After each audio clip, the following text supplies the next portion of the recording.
Hey there guys, my name is Marcus, and in this video I'm going to show you step by step how you can easily change name servers on Hostinger. So what you want to do is when you're going to be in Hostinger, you're going to be like, let's have like the e-commerce style here site.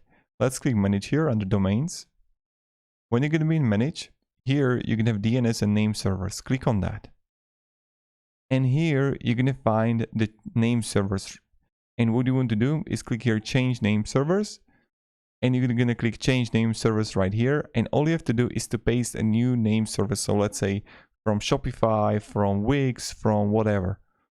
But that's pretty much how it's done. So thank you very much guys for watching. If you can have any questions, let me down below in a comments. I'll be really happy to help you. And yeah, have a great day and goodbye.